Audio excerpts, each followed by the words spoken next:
Hello students, so this is the first video of your helical gear design. Okay, so helical gear design,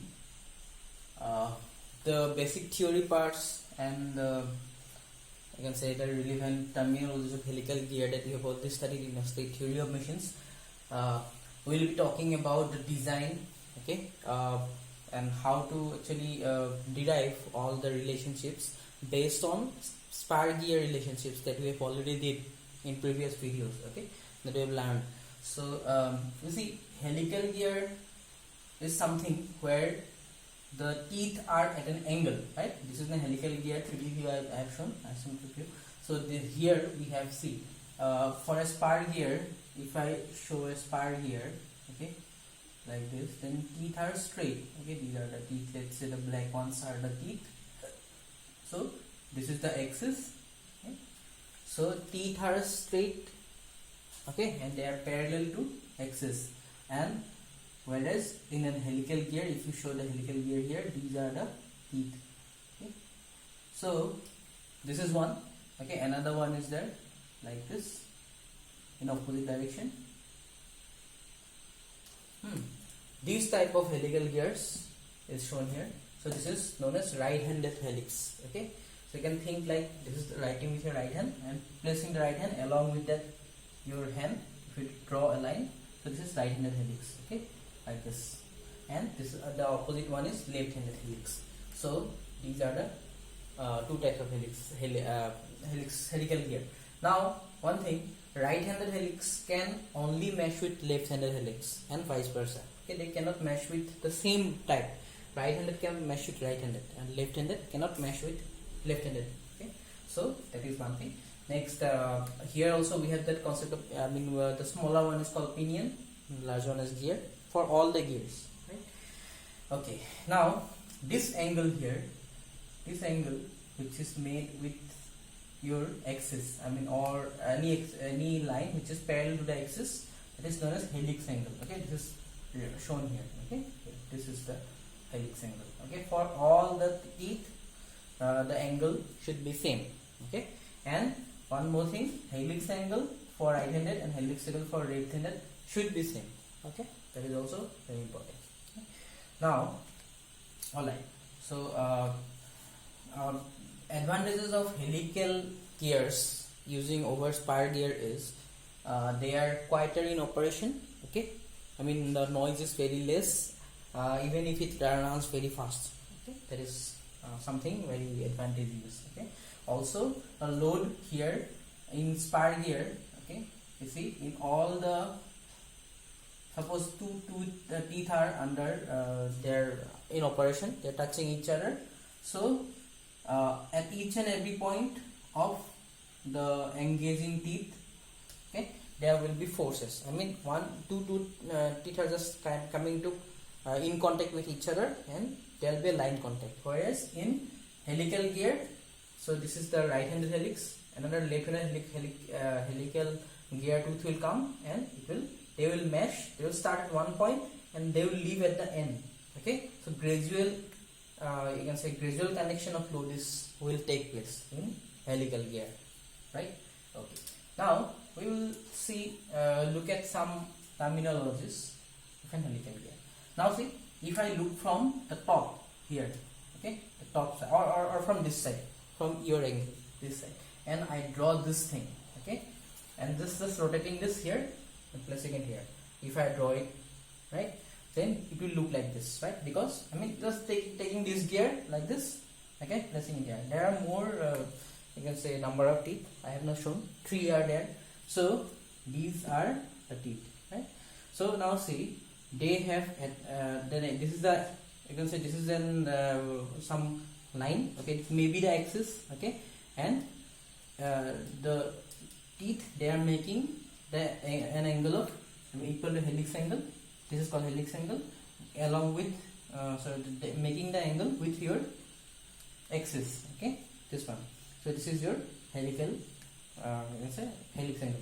Now see, okay, let's view this thing from here, okay, from the bottom, okay, and it will look like this, right? Isn't it? you view from here, okay, if you see from this side, then this will look first, and the edge here will be visible. For this also edge is visible, this also edge is visible, right? So this is the view, okay. I mean, this is circular, it is not shown, only a portion is shown, okay. This is circular here, like this, okay, fine. Okay, let's focus on these two now. Now see, this we have learned, okay.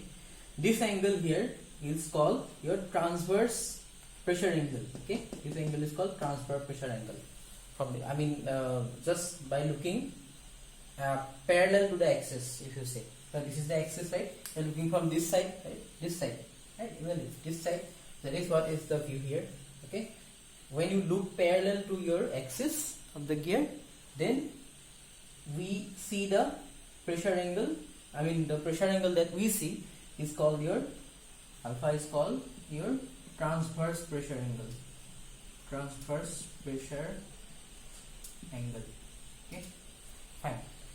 Now one more thing, and you know, from any point, let's say starting from this point to the adjacent identical point, okay, adjacent identical point will be this one, okay. For this gear, identical point is this, and if you go in the left hand side, there will be one more tooth.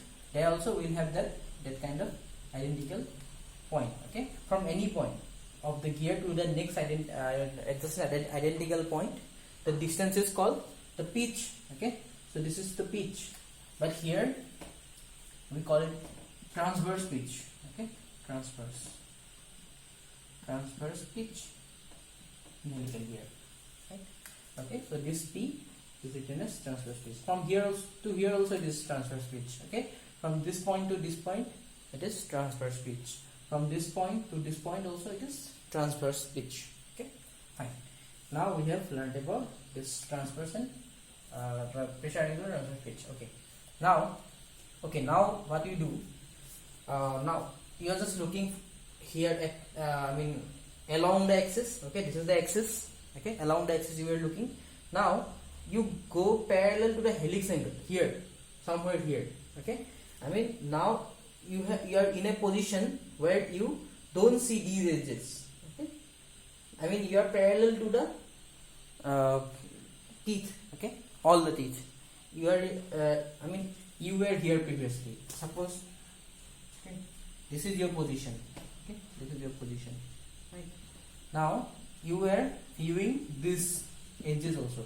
Now you have moved to a position here somewhere, okay, and you now only see these edges, okay.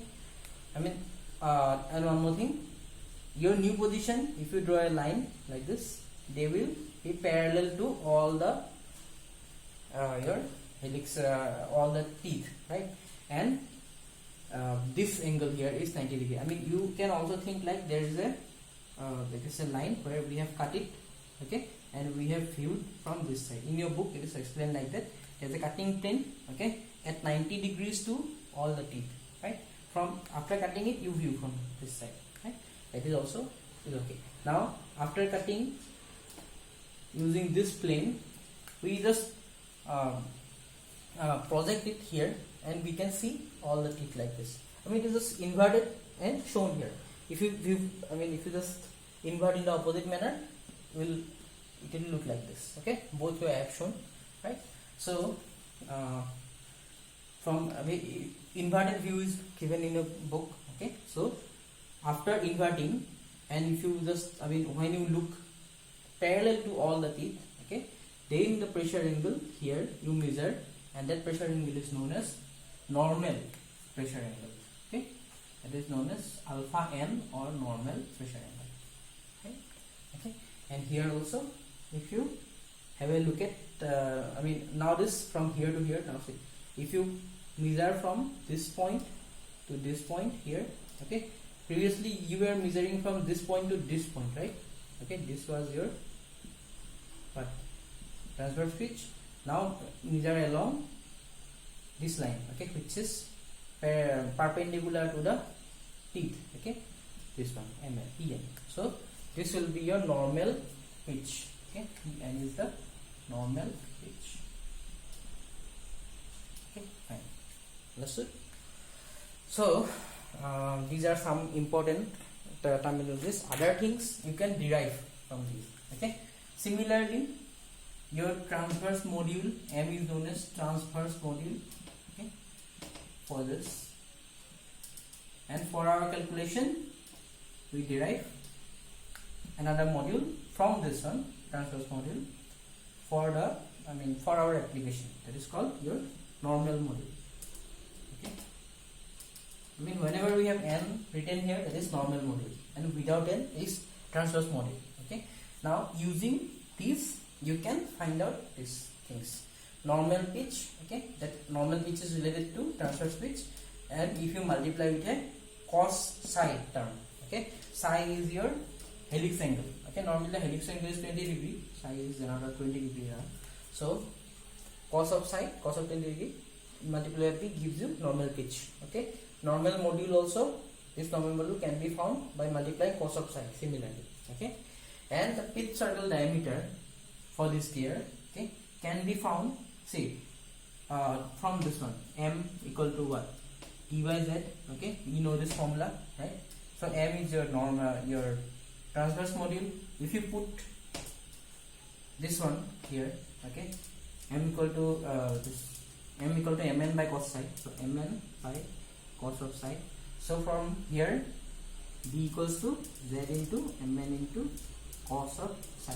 So this is the formula to find out your pitch circle diameter. Okay, so always use this when you have to use the normal pitch, normal module, normal you can say all these things, all the calculations. Okay, normal pressure angle, only these will be used in your calculation. Okay, so in the coming videos we will be studying about the force analysis of helical gear. Okay, and we'll learn how to how to obtain the beam strength, wear strength, and all the relationships, okay, from the helical gear, right? One thing you remember, that while designing helical gear, okay, helical, then bevel, then your worm, then other type of gears, all are based on spar gear design. Okay, spar gear design. That means all the relationships that were already established, okay, for spar gear, we'll be using them. We'll be using them for design of helical bevel worm, but with modification. Okay, so the modifications and all this new terms, that insertion of new terms and all these things, how to modify the formulas and how to use them. Okay, we'll learn them in the coming videos. Okay, so this was the introduction of helical design. The theory part and terminologies you are supposed to study yourself, and for regarding bevel gear also you have to study yourself. Okay, thank you.